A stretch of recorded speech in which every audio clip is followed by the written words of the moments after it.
Hello student, कैसे हैं आप सब। उम्मीद करता हूं आप सब अच्छे होंगे, मस्त होंगे, बेहतर होंगे, आपकी पढ़ाई बेहतर चल रही होगी। और क्लास 12th केमिस्ट्री में बच्चों जो 4 सेट एग्जाम हुए थे अभी फिलहाल प्री बोर्ड में, उन लोगों का जो एग्ज़ाम हुआ बच्चों, उनके पास तो पेपर होगा गवर्नमेंट स्कूल वाले बच्चे, लेकिन जो अदर स्कूल में पढ़ाई करते हैं जैसे प्राइवेट स्कूल के विद्यार्थी, उनको ये क्वेश्चन ज़रूरी है तैयार कर लेना।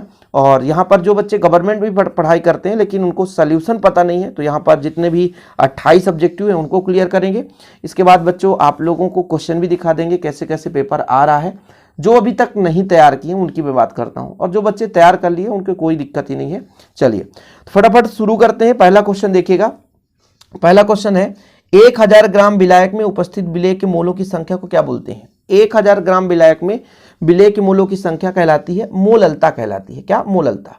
1 फैराडे विद्युत का मान कितना होता है? 96,500 कूलम। ऑप्शन नंबर ए।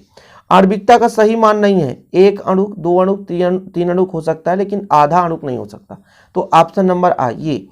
आप निकिल का ऑक्सीकरण संख्या, तो यहाँ कार्बोनिल है बच्चों, कार्बोनिल उदासीन है इसलिए 0 होगा।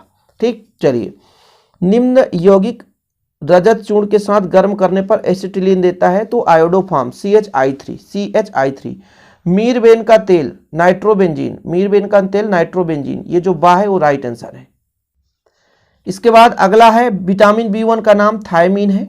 रिक्त स्थानों की पूर्ति कीजिए। किसी रासायनिक अभिक्रिया की दर अभिकारक के सांद्रण के समानुपाती होता है। क्या? समानुपाती होता है। मेथिल एमीन अमोनिया से अधिक क्षारीय होता है। राइट आंसर बताते चल रहा हूं, आप लोग लिख लेना। मेथिल एमीन अमोनिया से अधिक क्षारीय होता है। प्रोटीन एमिनो अम्ल का बहुलक होता है, एमिनो अम्ल का। सेंडमेयर अभिक्रिया में हैलोएरीन प्राप्त होता है। मतलब आपका चाहे क्लोरोबेंजीन ले लो चाहे ब्रोमोबेंजीन ले लो, जैसे आप ले लेंगे C6H5Cl, वो हैलोएरीन है। प्राथमिक अल्कोहल की वाष्प को गर्म एल्यूमिना पर प्रवाहित करने पर किसका मिश्रण प्राप्त होता है? तो एमीनो का। प्राथमिक एमीन, द्वितीयक एमीन, तृतीयक एमीन, इनका मिश्रण प्राप्त होता है। कार्बिल एमीन परीक्षण केवल किस प्रकार के एमीन देते हैं? तो केवल प्राथमिक एमीन ही कार्बिल एमीन परीक्षण देते हैं। प्राथमिक एमीन होंगे बच्चों वही कार्बिल एमीन परीक्षण देंगे। विकृतीकरण प्रोटीन की संरचना प्रभावित नहीं करता, तो प्राथमिक संरचना को प्रभावित नहीं करता। विकृतीकरण मतलब प्रोटीन का अलग अलग हो जाना, लेकिन उसका प्राथमिक संरचना परिवर्तित नहीं होता है। सही जोड़ी नारंगी धूम जो है फास्फीन गैस होता है, और क्लोरोफिल जो है बच्चों वो मैग्नीशियम पाया जाता है। कार्बोनिल क्लोराइड आपका CrO2Cl2 हो जाएगा। सिक्का धातु कापर सिल्वर हो जाएगा।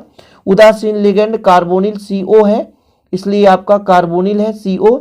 यहाँ पर सरसों का तेल मेथिल आइसोसाइनाइड सरसों के तेल के समान गंध देता है। TiCl4 ये आपका जिगलर नाटा उत्प्रेरक है। ये आपको यहाँ पर लिखा मिल जाएगा, आप लोग कर लेना। चलो बच्चों आगे देखो।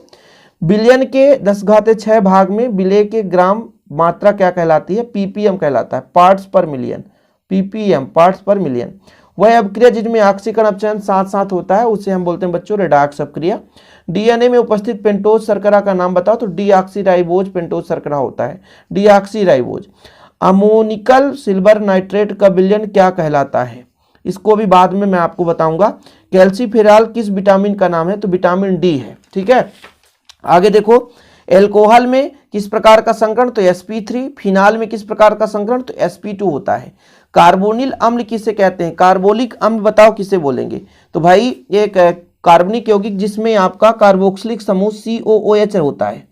आपका कार्बनिक यौगिक जिसमें कार्बोक्सिलिक समूह COOH होता है वो कार्बोलिक अम्ल कहलाता है। ठीक है, हालांकि कार्बोक्सिलिक अम्ल यहाँ पर होना चाहिए लेकिन कार्बोलिक अम्ल लिखा है बच्चों, तो आप लोग लिख सकते हैं कि कार्बनिक यौगिक जिनमें कार्बोक्सिलिक समूह COOH होता है वो कार्बोलिक अम्ल कहलाता है। अब ये आपका एक क्वेश्चन बच गया था बच्चों, अमोनिकल सिल्वर नाइट्रेट का विलयन क्या कहलाता है? तो ये कहलाता है टॉलेन अभिकर्मक। ठीक है, टॉलेन अभिकर्मक कहलाता है। फिलहाल ये आपका ऑब्जेक्टिव कंप्लीट हो गया 28 नंबर का। अब देखिए क्वेश्चन पर चलते हैं बच्चों। अनुसंख्यक गुणधर्म क्या है समझाइए। परीक्षण दाब क्या है? फराडे का प्रथम नियम, विशिष्ट चालकता की परिभाषा, अभिक्रिया की दर को समझाइए। देखो भाई ऑब्जेक्टिव है हो गया कंप्लीट, स्क्रीनशॉट इसका भी ले लेना आप लोग। अभिक्रिया के अर्धायुकाल से क्या समझते हैं? संकुल यौगिक किसे कहते हैं? उदाहरण समझाइए। प्रभावकारी परमाणु संख्या उदाहरण से समझाना है। इसके बाद आपका आयुपेशी नामनक्लेचर उपसर्ग संयोजी, EDTA का पूरा नाम संरचना सूत्र सहित। फॉर्मेल्डिहाइड का उपचयन क्या होता है? देखो अथवा सहित प्रश्न तैयार करेंगे, अथवा सहित प्रश्न तैयार करना है आपको, एक एक क्वेश्चन तैयार करना है। देखो आगे अब ज्यूटारायन को उदाहरण से समझाओ, ये भी क्वेश्चन आपको मिल जाएगा। देखो भाई हालांकि सारे क्वेश्चन आप सर्च करेंगे यूट्यूब पे, हमारे चैनल के माध्यम से मिलता है, सब कुछ कंप्लीट है। डीएनए आरएनए में अंतर, हमारे शरीर में विटामिन बी और विटामिन सी संचित क्यों नहीं होता, कारण बताओ। राउल्ट का नियम लिखकर सिद्ध करो भाई साहब, ये देखो। और ये आपका न्यूमेरिकल हो गया। अपक्रिया की कोट या आणविकता में 3 अंतर, सिद्ध करो कि प्रथम कोट की अपक्रिया अर्धायुकांत के प्रारंभिक सांद्रता पर निर्भर नहीं करता। सब कुछ बढ़िया क्वेश्चन मैंने कराया, आप लोग यूट्यूब पे सर्च करेंगे मिल जाएगा। लेंथेनाइड एक्टिनाइड में अंतर, प्रथम संक्रमण श्रेणी के तत्वों के नाम, संकेत, इलेक्ट्रॉनिक विन्यास। देखो संक्रमण श्रेणी का आपको याद करना पड़ेगा, पहला है ना जो 3D समूह होता है। फिर आपको बच्चों यहाँ पर प्राथमिक द्वितीयक तृतीयक एल्कोहल का ऑक्सीकरण और विहाइड्रोजनीकरण समझाना है। कैसे प्राप्त करोगे, 2,4,6 ट्राइनाइट्रोफिनाल, बेंजीन, अर्थो, पैराक्रिसाल। फिनाल की सारी रासायनिक अपक्रियाएं हैं। सेंडमेयर अपक्रिया, Hunsdiecker, Wurtz Fittig, Friedel Crafts. कितना बढ़िया क्वेश्चन है बच्चों, सबके सब सिलेक्टेड हैं। एथिल क्लोराइड का जलीय QH से अपक्रिया कराने पर क्या होगा, बताओ। ये चीज क्वेश्चन है, देख सकते हो। इसके बाद इधर का क्वेश्चन आप देखिए, क्लोरोबेंजीन को ईथर की उपस्थिति में सोडियम धातु के साथ क्रिया कराओ। एथिल ब्रोमाइड को अल्कोहल KOH के साथ गर्म करो।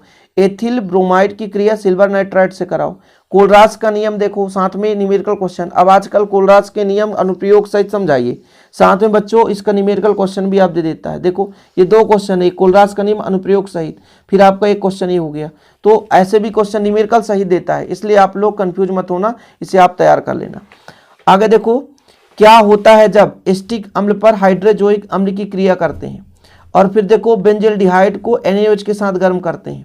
बेंजल्डिहाइड को KCN के अल्कोहलिक विलयन के साथ गर्म करते हैं। पैलेडियम और बेरियम सल्फेट की उपस्थिति में एसिटिल क्लोराइड की क्रिया हाइड्रोजन गैस से करते हैं। एसिटिक अम्ल पर NH3 की क्रिया करते हैं। ये आपका क्या होता है जब, आपको बच्चों। फिर आप निम्नलिखित अपक्रिया समझाइए, कैनुजारो अपक्रिया, एल्डोल संघनन, पार्किन अपक्रिया, रोजनमुंड अपक्रिया, फार्मेल्डिहाइड से यूरोट्रोपिन बनाने की विधि। ये देखो बच्चों, ये आपके निम्नलिखित अपक्रियाएं समझाओ, ये आपको अपक्रिया को समझाना है। तो ये क्वेश्चन नंबर 19 है, तो इसको भी आप लोग तैयार कर लेना। तो सारे क्वेश्चन का स्क्रीनशॉट ले लिए होंगे। सुपर फास्ट इसलिए मैं चलाता हूं भाई साहब कि अब समय बहुत कम है। अब मैं आपको यहाँ पे 4 घंटे इसी को बताता रहूंगा, तो फिर आप क्या पढ़ाई करोगे। मेरा उद्देश्य है कि आपको भाई जिसके पास नहीं है क्वेश्चन पेपर, वो आप लोग स्क्रीनशॉट ले लो, क्वेश्चन लिख लो, आपकी इच्छा है। हालांकि सारे सिलेक्टेड क्वेश्चन है, मैंने जो होमवर्क में आपको डेली होमवर्क देता था वहां पर ये सारे क्वेश्चन आपको मिलते रहेंगे। उम्मीद करता हूँ कि आप लोग होमवर्क तैयार किए होंगे। मैंने सेशन चलाया था होमवर्क का, जो लगभग 60 से 70 दिन मैंने होमवर्क 2 महीने लगातार चलाया। बहुत सारे बच्चे तैयार किए होंगे, आज वो उनको हेल्प मिल रहा होगा। उम्मीद करता हूं आप लोगों को आज का भी ये वीडियो पसंद आया होगा। और सेट बी भी चाहिए तो प्लीज कमेंट करना भाई कि सेट बी भी लाइए, तो सेट बी में मैं देखिए भाई मेरे पास सारे पेपर रहते नहीं, लेकिन पेपर स्टूडेंट से लेना पड़ता है, फिर उसको सॉल्व करना पड़ता है, तब आपके पास लाना पड़ता है। तो आपके लिए हम मेहनत करेंगे, बिल्कुल आप भी तैयार रहें और हम भी तैयार हैं आपके लिए निरंतर कार्य करने के लिए। मिलते हैं बच्चों अगले वीडियो के साथ। जय हिंद, वंदे मातरम।